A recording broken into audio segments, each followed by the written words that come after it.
Hello and welcome to the sixth episode of Vision, Culture, and Policy. My name is Sabah Khamis, and I'll be your host for this podcast series. In today's episode, we'll be introducing a new segment to the show, a segment that aims to shed light on the leaders of organizations, companies, and entities, both governmental and public, that have contributed greatly to the cultural landscape of Saudi Arabia. Their efforts are evident in the initiatives and programs they have provided to local talents to promote and cultivate our rich culture.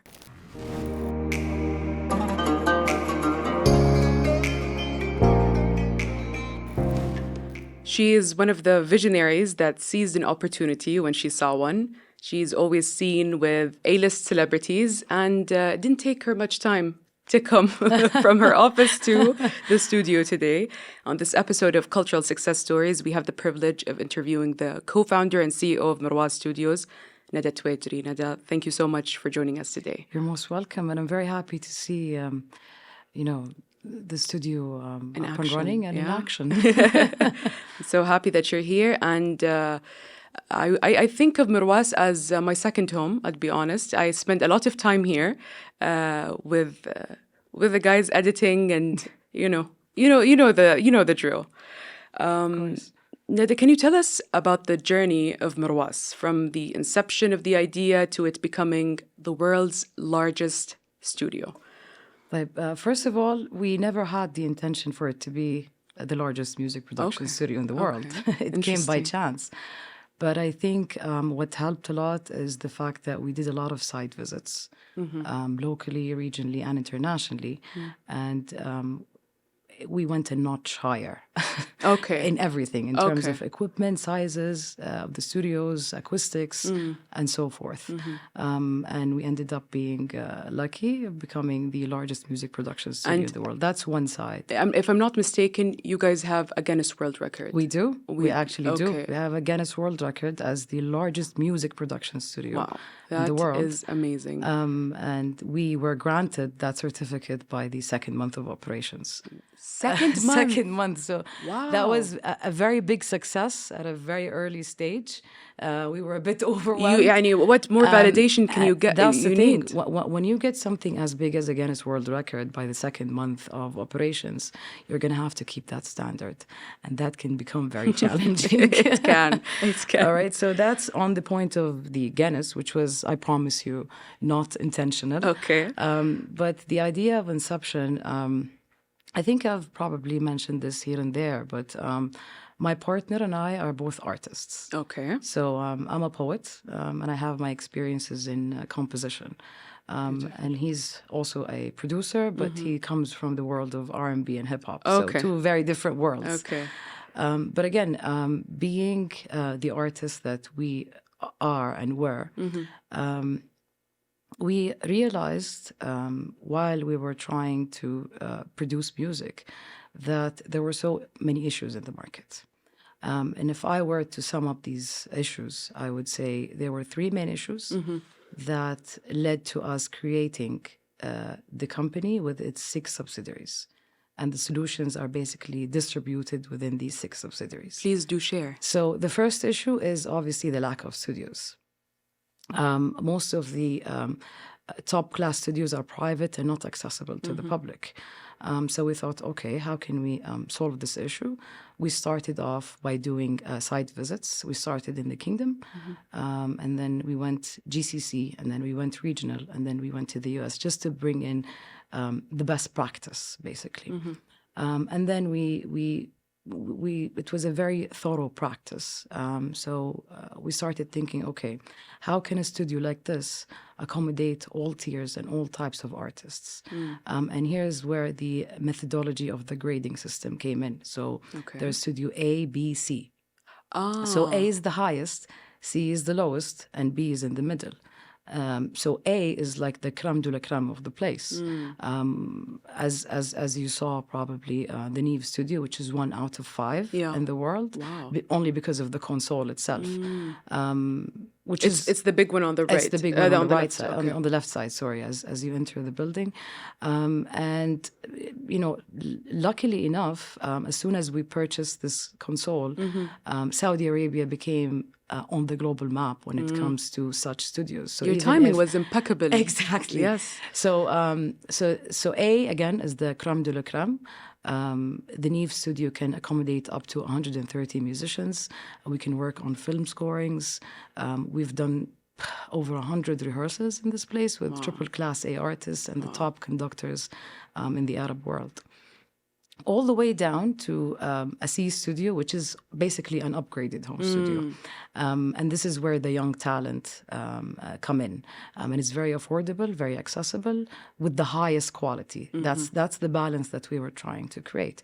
So that's issue number one solved, right? Okay. By basically building 22 studios with different tiers and following the methodology of a grading system. Yeah. Issue number one solved. Let's step into issue number two, which is, we used to have an underground scene, which is no longer an underground scene, right? True. Yeah. Which actually led to us having a database of 15,000 Saudi talents from across the kingdom. Wow. Okay. So, which means those talents need more incubators, need more record labels, all right? Yeah. And when I say a record label, it's not only a matter of producing music or albums. It's the whole ecosystem of incubation. And we'll get to that at a later stage. So that's issue number two. We created a record label. Beautiful. Issue number two solved. Issue number three is there was never, a healthy environment where artists can meet, collaborate, perform, as a matter of fact. Yeah. I'm talking about young talents. Yeah. So we came up with the concept of community engagement / events. Okay. So it's very diversified. We have a different event every Friday happening at our studios and specifically in the rehearsal space downstairs. And we accommodate all types of artists. Yeah. And that created a very beautiful pool of network. And actually, it's an excellent place for scouting for talents. Really? So sometimes, in the open mic nights, in the oud nights, in the poetry nights, we discover a lot of talent. All right? So out of those three issues, there are 6 subsidiaries. All right? So there's the network where the shows are. There's the record label. There's the merchandise as well. And we're trying to basically merge fashion and music together. Create very unique products. There's the FM, which will launch at the beginning of Riyadh season this year. There's the Academy, which is the backbone of the place, and also we'll get to that throughout the interview, and obviously the studios. Okay.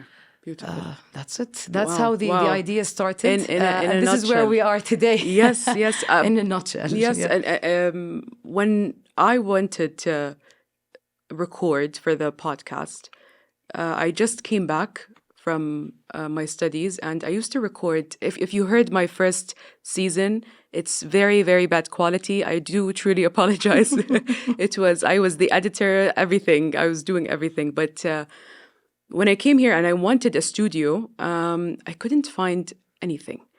And I kept searching and searching. And even when I talked to someone, they were private studios, and they would say, oh, okay, you can come, but we would have to do something with the content. We would have to, change it a bit, or do whatever that they wanted to do. Yeah.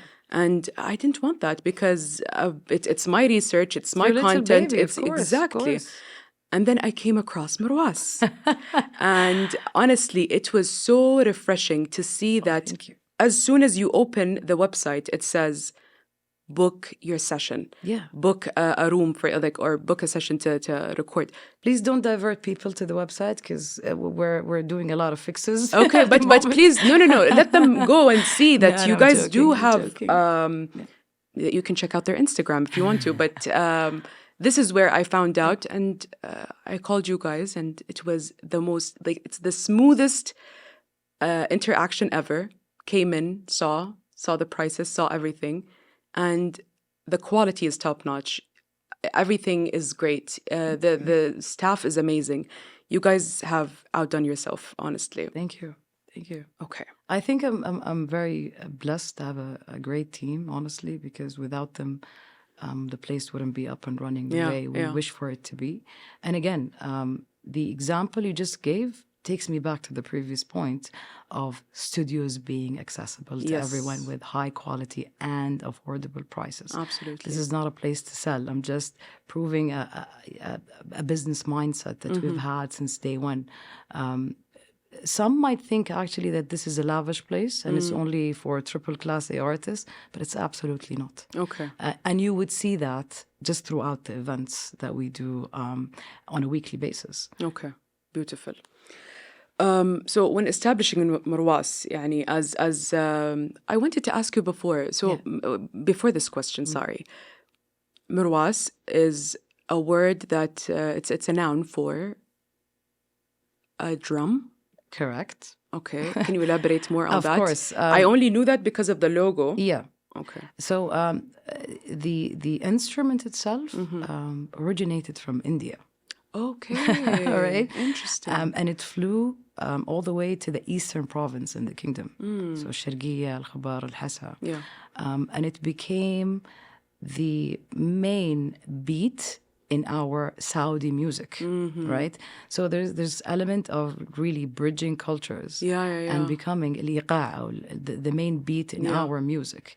And it was very easy. It's easy bilingually. It's easy to pronounce. So even when people from abroad come in, oh, Merwas. It's a very easy word, very attractive.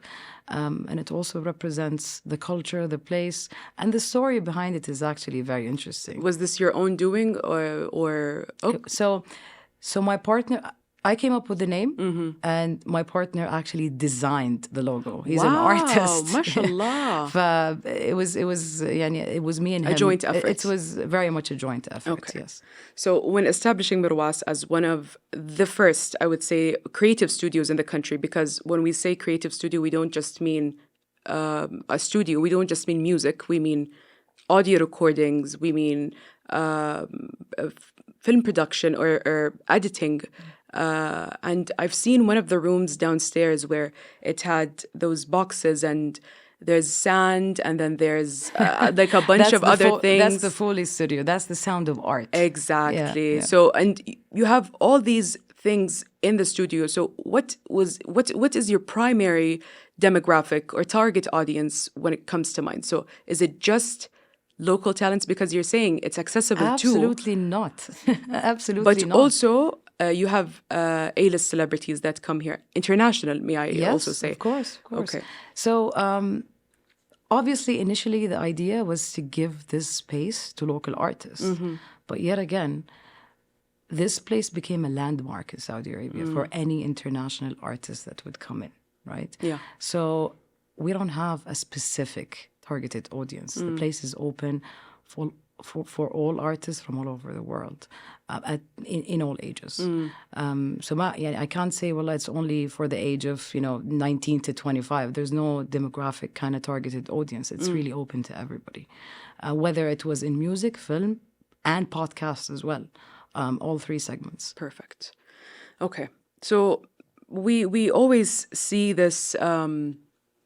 I would call it the starving artist syndrome everywhere in the world, where artists struggle so hard to try to make a living out of their artistry, but also with good quality and try to make it in life. So how do you, in Merwas, try to particularly overcome this issue with financial issue and this obstacle that a lot of people might go through? Because recording at home is very different than a recording here. No, absolutely. First of all, that's an excellent question. Thank you. And thank you for addressing this because, I mean, let's be very transparent, okay? There are still elements within the infrastructure that are incomplete. Okay. But that doesn't mean that we haven't started somewhere. Okay. Right? So the main issue that we've had as artists, or the main issue that artists had in the past, is the inability to monetize whatever IP they have created, which means the chances of income or revenue are very low. Yeah. Right? Yeah. So two things here. One is really working on the infrastructure side by side with the government, which takes me back to a very important MOU that we've signed with the Saudi Arabian Intellectual Property Authority. Okay. Just to be by their side as the private sector working on improvising the infrastructure and getting that ecosystem complete in order for talents to take their hobby from a hobby to an actual career. All right? Okay. So one very important element is the relationship between, the private and the public sector that's really contributing to the growth of the industry. As in, things are becoming much clearer where the public sector is the legislator and the private sector is the executor. And when we work collectively, I can't tell you how beneficial this is. Okay, so again, because us being close to the artists, being part of the industry, we're actually communicating these issues to the public sector and saying, "Listen, we think or we believe," and they do listen. And the conversation is ongoing. And I think a very large percentage of the process is actually complete. Okay. And I think very soon we can start saying that music can actually make you money. Fingers crossed. That's good news to all the up-and-coming talents here. That's my answer, really, in a nutshell, because that's a very thorough topic. But we're very optimistic in terms of where are things headed. Yes, definitely. Godspeed to you. I know it's a very lot challenging. of work. It's very challenging, it is. and Saudi Arabia has become really the hub of entertainment in the Middle East. So everyone's looking at us and everyone is expecting a lot. But you really can't compare us to other countries like the United States or the United Kingdom. We're still in progress. And give us some time. it's honestly, I would say it's an invalid comparison because of course. Even though we have just started or we're just doing this now, there have been rapid changes in the past couple of years. Absolutely. People that haven't even reached this level as of what we have. I think my own analysis is it's because of all the accomplishments that the country did. The expectations are very high. Yes. All right, because we're jumping from one event to the other, from one success to the other, from one accomplishment to the other. So automatically, if we look at the global market, the expectations are extremely high, which more or less makes sense. Understandable, but yes. Working on infrastructure in such an industry is not an easy job. No, you start from scratch. Exactly, literally. Exactly. Okay, so as Merwas continues to evolve, you said you guys have film production studios.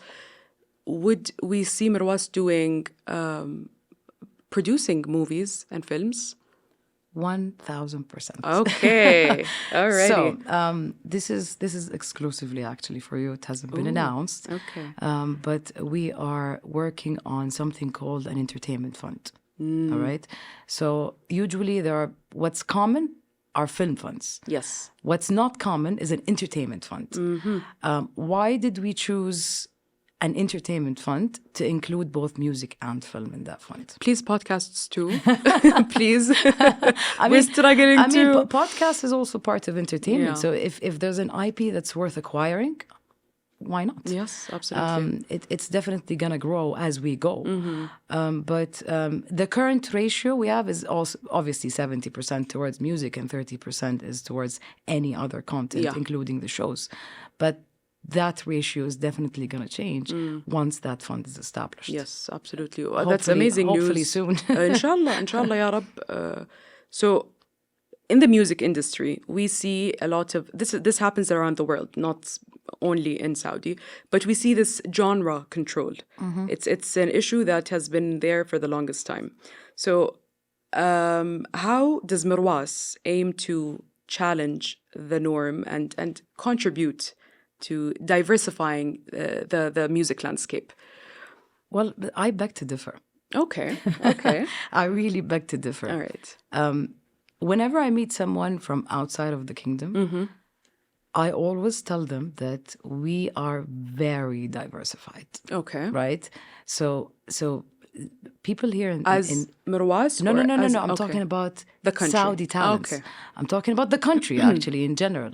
So we listen to everything. Okay, and we most probably even perform everything. Yeah. So, we listen to R&B, we listen to hip hop, we listen to electronic music, we listen to jazz, we listen to blues, and there are so many artists that fall under these segments.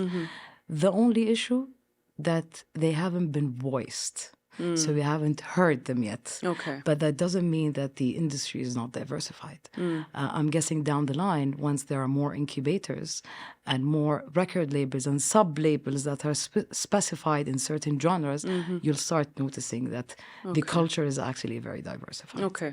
But because when I say main genre, I mean we see the most popular is Abdul Majid, Rashid, Ahlam, Asala. Oh, Ahlam's downstairs, by the way. No way. In case you want to say hi. Okay, yes, please. So all of these big names have, I would say, taken over the scene. Yeah. For the longest time. Yeah. Well, again, that's an issue of incubation, right? Okay. So once the incubation are in place and the artists are supported, you will see a flow of talent because we see them, we deal with them. It's just a matter of really getting the right guidance and the right incubation and the right support, and then the entire dynamic is going to change.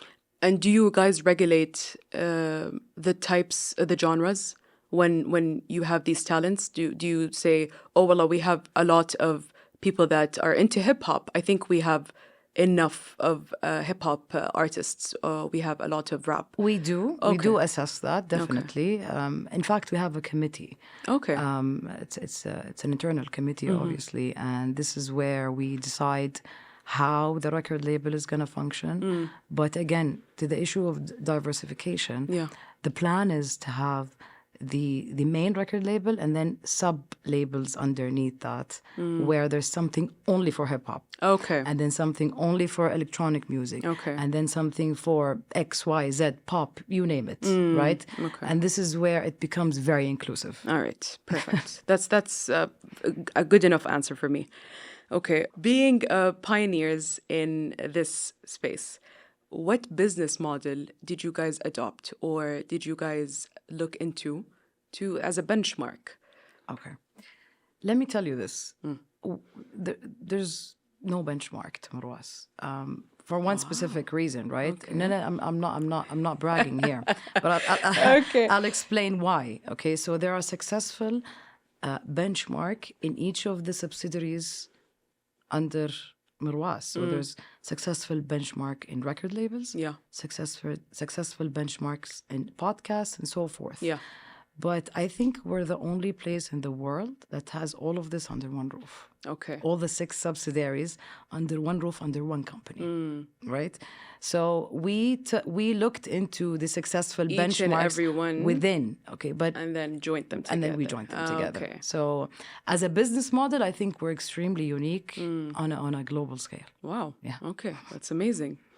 Can you highlight some of the key initiatives? Because you told me there was an initiative that was the backbone of Merwas.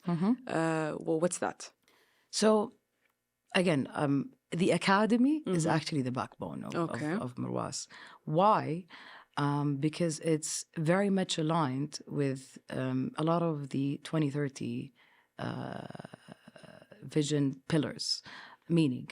Sabactini. Okay. meaning, so how we developed the methodology of the academy is basically we've done a very thorough analysis into the gaps in the market. Okay. So we're not really interested in teaching instrumentals as much as we are interested in teaching technicalities that are missing in this very specific market. Once we do that, there are 3 main outcomes. One, just a quick question. Yeah. May I ask, what are these technicalities? So technicalities are the likes of sound engineering, mix and mastering, songwriting, even lighting. There's a gap. Yeah. Okay, let's admit there's a gap in the market, right? So once we achieve that through creating these curriculums according to the gaps in the market in collaboration with international institutions, we aim basically achieve three main things. One, create more jobs. Beautiful. Two, contribute to the economy of the kingdom, the creative economy of the kingdom.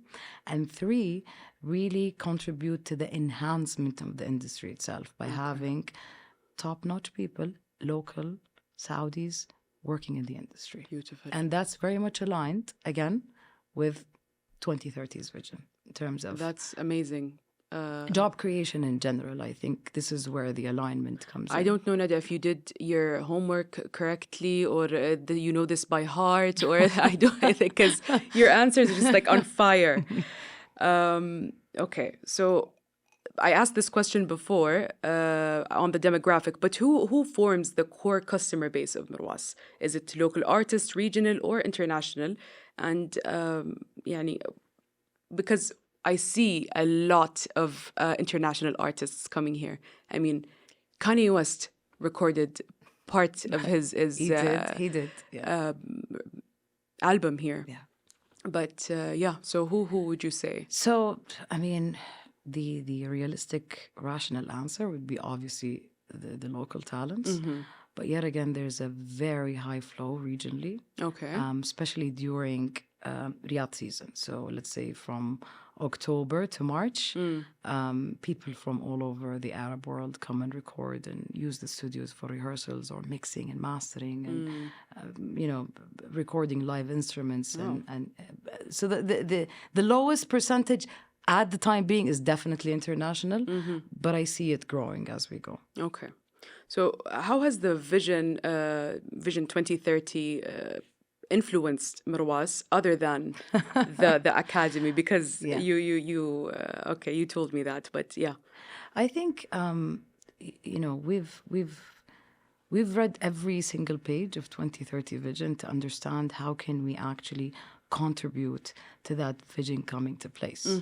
And since there's a very high interest and support from the government towards, you know, the cultural and the entertainment industry, there are so many synergies. It's not only limited to the academy, but it's also linked to content creation, linked to incubation of talent, linked to job creation, and so forth.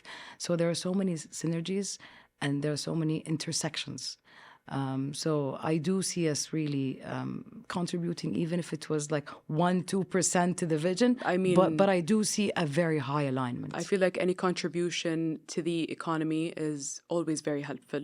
Definitely. Even if it was 0.1%, like I'm doing in a lot of things. Definitely. Can you elaborate on the ecosystem of Merwas and how it aims to build local talents and creative communities in, I would say, a way that does not exploit these talents? So again, I think, you know, each one of the subsidiaries built is all towards talent, all right? And they all intersect together. So if you look at it as a journey, all right, it's coming to the studio for the very first time, realizing that you have a talent, joining the academy to enhance your skills, being scouted for, being incubated by the record label, and then becoming a star with a career. There you go. So there you go. I'm literally walking you through the subsidiaries just as a journey. Okay.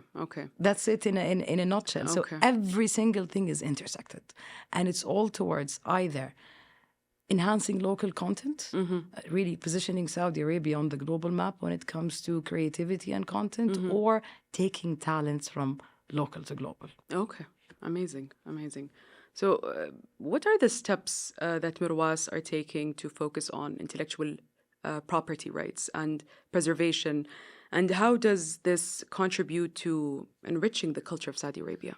So I think, you know, when we started this interview, I told you that one of the most important MOUs that we've signed is basically with the Saudi Arabian Intellectual Property Authority.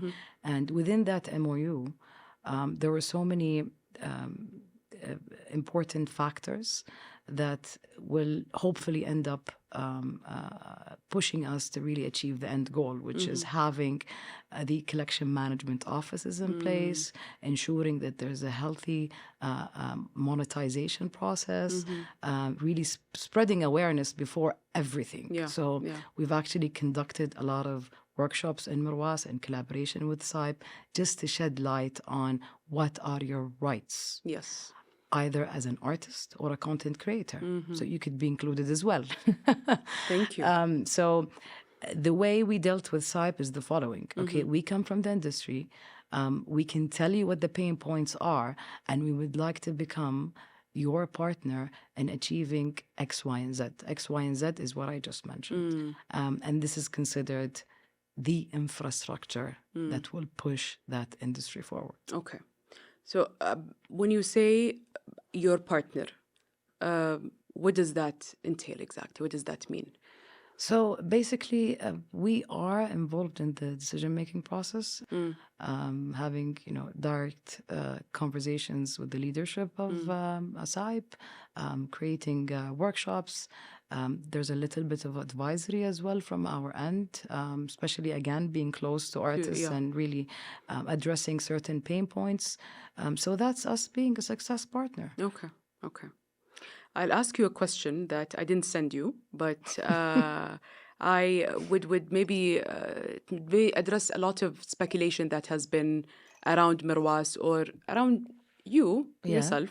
Okay. That I feel like you get this a lot at I social mean, gatherings, maybe. I'm assuming the question, but by all means. All right. Yes. So, given the fact that your father, Allah يطول بعمره, is in a certain position in the country, that you were, quote unquote, lucky to have I wish I was. I wish I was. So can you tell us, or maybe put an end to these speculations? Thank you very much for the question, and I'm going to be extremely transparent with you. Okay, love that. It's a huge responsibility. And people assume things that are absolutely not true. Okay. When I first went to my father to explain to him that, I want to drop everything and start a business, he thought I was crazy. Yeah. And I had to actually quit my job, live on my savings for 2 years, just to build the business plan and then go to him with something very solid. Okay. So when he saw the business plan and realized, there's ROIs, there's financial projections, there's a chance of revenue. This company could actually end up going IPO, taking into consideration benchmarks all over the world. He looked at me and he was like, so how are we going to do this? I'm like, do you believe in it? Yes. I just need your blessings. Yes. Right? It's just your blessings and nothing else. Yeah.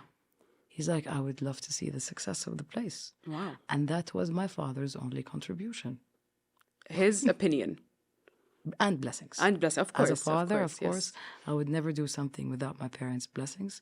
And again, if my mom sees this and I don't mention her, you're done. No, my mom was honestly the biggest supporters, because there were nights of blood and sweat and a lot of stress, and she kept pushing me to move forward because she believed in the idea since day one, even before there was a business plan, because she saw the passion. Yeah, yeah. And it was enough for her to realize that طالما the project is driven by passion, definitely it's going to be successful. It's going to succeed. And if it doesn't, as long as you have put your maximum and best to it. Yes. So there's absolutely no contribution from the parents other than their wonderful support, constant support, and that's a blessing by itself. But it was never on a golden plate. Never. Okay. And it will never be. Okay. Okay. That's okay. Good. But again, okay, let's be honest, and not really sound, too perfect or too good to be true. Yeah. We are lucky in a sense. How? Again, I've said this previously, being close to the content creators and the decision makers. So we have very close access to the people who are considered decision makers in this country. Yes. And that's a privilege that not anyone has. Yes. Okay, so this is the only thing that I could tell you, yes, we are lucky. This is where true يعني heroism comes, because you bring the best of both worlds and make it into something that helps everyone. So we basically took advantage of the privilege. If you don't within this, that's then it. what are you going to take advantage Honestly, of? I'm personally utilizing every connection card out there, as you should, to push this place forward. And it's let me tell you something. We did not build this place because we needed to. It's because we wanted to. There you go. And we really utilized all of these connections and the pot of luck that we're in to make this happen. So that's it. Really, that's it. Just flat on the table. Yes. If you're not pragmatic and know what you want, then why are you even here, right? Exactly. There you go. Nada, thank you so much for welcome. joining us. You're and most I really welcome. enjoyed this conversation. I Likewise. wish you best of luck with Merwas. I really hope we can stay together in Merwas, because I really like this place. It's home. I'm glad you referred to it as home. That actually is. really made my heart smile, because that's one of the most important things that we want artists to feel. Yes. We want them to feel that this is their, if not their first home, Yes, not yes, even yes. their second home. Yes. So I'm happy. One of the goals are achieved. Thank you so much. Thank you, You're Nada, most welcome. and we're out.